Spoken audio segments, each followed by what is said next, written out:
ఇప్పుడు దీక్షలో ఉన్న స్వాముల్ని అయ్యప్ప స్వామిగానే భావించాలండి మనం? ఖచ్చితంగానండి. దీక్షలో ఉన్న ప్రతి స్వామి అయ్యప్ప స్వామి. అయ్యప్ప స్వామి కింద భావించే మనం నమస్కారం చేయాలి. ఆయన మన పరిచయం ఉన్నా లేకపోయినా కూడా అయ్యప్ప స్వామి కిందే గౌరవించాలి, ఆయన నమస్కారం పెట్టాలి. అలాగే ఎవరైనా బయట వ్యక్తులు ఎవరైనా వచ్చి వాళ్ళకి భోజనం లేకపోతే వాళ్ళంటి వాళ్ళకి మన భోజన సదుపాయం ఏర్పాటు చేస్తే అత్యంత పుణ్యం అండి. అందుకనే చాలా గుళ్ళలో ప్రతిరోజు కూడా అన్నప్రసాద వితరణ చేయిస్తున్నారు. మన దేవాలయంలో కూడా మన జగద్దక్ష శ్రీరమ శాస్త అయ్యప్ప స్వామి దేవాలయంలో దసరా రోజు స్టార్టింగ్ నుంచి పాడ్యమి నుంచి దసరా నవరాత్రులు మొదటి రోజు నుంచి జనవరి 13వ తారీఖు వరకు, అది ఎన్ని రోజులు వచ్చా 120 అవ్వండి 130 రోజులు అవ్వండి, మధ్యాహ్నం అన్నప్రసాద వితరణ, రాత్రి అల్పాహార వితరణ చేస్తున్నాం. ఆ స్వామి కృప ఏంటంటే ఒక్కరోజు కూడా ఆటంకం లేకుండా, మా దేవాలయం నుంచి డబ్బులు పెట్టకుండా దాతలు వారంతట వారే వచ్చి మేము చేస్తామని చేసే పరిస్థితిని ఆ స్వామి మాకు కల్పిస్తున్నారు. ఖచ్చితంగా జరుగుతుంది.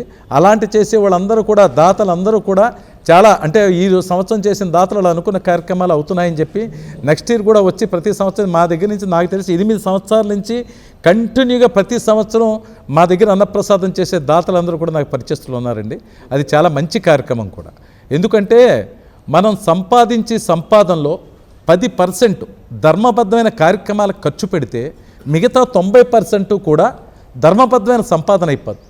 ఎవరో వచ్చి జోబు కొట్టేయడమో, లేకపోతే ఇప్పుడు ఏంటి కార్డులు కదా, కార్డులు కొట్టేయడమో, లేకపోతే బ్యాంకులో ఇది చేసి డబ్బులు పోవడమో, ఇలాంటివన్నీ జరగకుండా మనము మన పిల్లలు కూడా బాగుంటాం. కాబట్టి ప్రతి ఒక్కరూ కూడా మనం సంపాదించే సంపాదనలో ఓ 10వ వంతు ధర్మబద్ధమైన కార్యక్రమానికి, మీ ఇంట్లో పని మనిషి పిల్లోడికి ఏదో బాగాలేదు, అదో 10,000 5,000 సహాయం చేశారు. లేకపోతే చదువు కొట్టడానికి ఫీజు లేదు, మన ఇంటి పక్కన ఎవరో చాలా పేదవాళ్ళు ఉన్నారు, వాళ్ళ చదువుకి ఫీజులు లేవు, అలాంటి వాళ్ళు ఫీజులు చాలామంది అలా ఇచ్చిన వాళ్ళు నాకు తెలిసిన వాళ్ళు తిరిగి వాళ్ళు ఉన్నత పదవిలోకి వచ్చాక తిరిగి ఇచ్చిన వాళ్ళు కూడా నేను చూశాను, నాకు తెలుసు. వాళ్ళ తీసుకొచ్చి ఇచ్చారని చెప్తే వాళ్ళు తీసుకొచ్చి మన దేవాలయానికి డొనేషన్కి ఇచ్చేసారు డబ్బులు. మేము వద్దనుకొని ఇచ్చాము ఆ డబ్బులు, మనం దానం కింద ఇచ్చాం, వాళ్ళు తిరిగి తెచ్చి ఇచ్చారు, వాళ్ళ విజ్ఞత అది. వాళ్ళు తీసుకొచ్చి మన దగ్గర అన్నప్రసాదానికి ఇచ్చారు డబ్బులు. అలాంటి కార్యక్రమాలు కూడా తెలుసు. కాబట్టి ప్రతి ఒక్కరూ కూడా మీరు సంపాదించిన దాంట్లో ఒక 10% ధర్మబద్ధమైన కార్యక్రమాలు వెచ్చించడానికి ప్రయత్నం చేయండి. అది మీకు మీ పిల్లలకు కూడా చాలా మంచిది. ఇప్పుడు ఇరుముడికి ఉన్న ప్రత్యేకత ఏంటండి? ఇరుముడికి ఉన్న ప్రత్యేకత, ఇరుముడు ఏంటంటే ఒకప్పుడు అడవి మార్గం అదంతా. ఆ అడవి మార్గంలో వెళ్ళేటప్పుడు ఈ మనకి తినుబండారాలు కూడా ఒక ముడిలో పడి, ఇరు అంటే 2 ముడులు. వెనక ముడులు ఏంటంటే మనకు కావాల్సిన పప్పులు ఉప్పులు అలాంటివన్నీ పెట్టుకొని ముందుకు దాంట్లోనేమో స్వామికి నెయ్యి నింపిన కొబ్బరికాయ.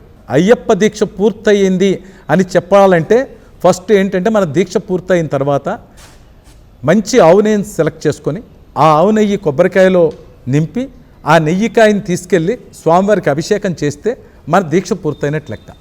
ఆ నెయ్యికాయని ఇరుముడిలో మొదట పెట్టుకుంటాం. దాంట్లో కొంచెం బియ్యం, అమ్మవారికి కొన్ని జాకెట్ ముక్క, పసుపు కుంకాలు ఇలాంటివన్నీ పెట్టుకుంటాం. వెనకముడిలో మనం మార్గంలో వండుకోవడానికి తినడానికి కావాల్సిన వెనకముళ్ళు పెట్టుకోవాలి.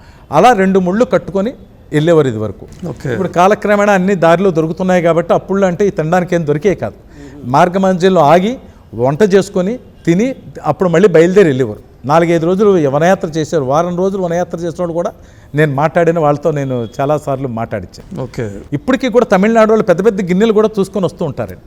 తీసుకొని వచ్చి దారిలో వండుకొని తిని వెళ్తుంటారు. ఒకప్పుడు పంబా సద్ది అని ఉండేది. పంబల్ విళక్కి అని అంటారు. విళక్కి అంటే దీపం తమిళ్లో, పంబల్ విళక్కి అనేవారు.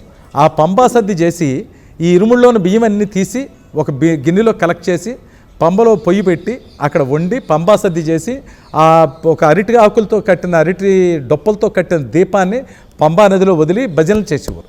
దాన్ని పంబల్ విళక్కి అనేవారు. మన శరణఘోషలో కూడా పంబల్ విళక్కి అని వస్తుందన్నమాట. ఇప్పుడు అలాంటివి ఏమీ లేవు. పంబలో అగ్గి పెడితే తీసుకెళ్ళి లోపల పెట్టేస్తారనమాట. అలాంటి పరిస్థితి ఇప్పుడు అలాంటివి ఏం లేవు. కాబట్టి ఇప్పుడు ఏం చేస్తున్నామంటే ఇరుముడిలో మొట్టమొదటి భాగంలో స్వామికి సంబంధించిన నెయ్యికాయి బియ్యం పోస్తున్నాం. వెనక భాగంలో మాళికాపురతమ్మ సంబంధించిన ఒక కాయి, కొబ్బరికాయ, జాకెట్ ముక్క, పసుపు కుంకాలు పెడుతున్నాం. దయచేసి ఎవ్వరూ కూడా ప్లాస్టిక్కి సంబంధించిన పదార్థాలు ఇరుముడిలో పెట్టకూడదని నేను ఈ గుడికి రాకముందు నుంచి అవన్నీ కూడా నిషేధించాం. ఎందుకంటే అవన్నీ తీసుకెళ్ళి అమ్మవారి గుడి మీద వేస్తారు. ప్లాస్టిక్లన్నీ అక్కడ వేయడం వల్ల ఆ ప్లాస్టిక్ని అంతా తీసుకెళ్ళి శుభ్రం చేయడానికి దేవస్థానానికి కొన్ని కోట్ల ఖర్చు అవుతుందండి. మన వల్ల తిరిగి కొన్ని కోట్ల ఖర్చు. ప్లాస్టిక్ వల్ల అరణ్యం పాడైపోతుంది అంతా.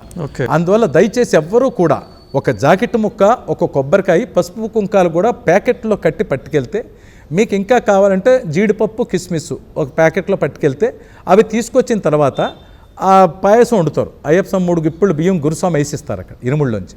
అవి తీసుకొచ్చి పాయసం వచ్చినప్పుడు దాంట్లో వండి అవి ప్రసాదం కింద మనం తినాలి. ఓకే. అంతే తప్ప ఇరుముళ్ళలో ఇంక వేరే ఈ ప్లాస్టిక్ సంబంధించిన పదార్థాలన్నీ వేయకూడదండి. ఓకే. అలాగే ఇంకొక ఇంపార్టెంట్ విషయం ఏంటంటే ఇరుముళ్ళలోంచి తెచ్చిన బియ్యం ఉంటాయి. ఆ బియ్యం పాయసం వండుకుంటారు. పాయసం వండిన తర్వాత అది దేవుడికి నివేదన చేయకూడదు. ఒకసారి దేవుడికి సమర్పణ చేసేసాం, మళ్ళీ అందులో ఏమేస్తారు, ఈ దేవుడికి అభిషేకం చేసి నెయ్యి వేస్తాం, ఆవు నెయ్యి కూడా దాంట్లో వేస్తాం, ఈ మాళికాపురతం కోసం తీసుకెళ్ళిన కిస్మిస్ జీడిపప్పు కూడా అందులో వేస్తాం. ఇవన్నీ ఒక్కసారి దేవుడు సమర్పించేసినాయి కాబట్టి రెండోసారి మళ్ళీ మనం ప్రసాదం కింద పెట్టకూడదు. అవి ఏంటంటే వండి దాంట్లో ఇంకొంచెం బియ్యం కలిపి మనం పాయసం కింద వండుకొని మనం తినాలి, మన కుటుంబ సభ్యులు పెట్టాలా, అలాగే మన బంధుమిత్రులు అందరికీ పెట్టచ్చు. అది అంతే తప్ప దేవుడికి నైవేద్యం చేయకూడదు. చాలా థ్యాంక్ యూ అండి. శరణమయ్య.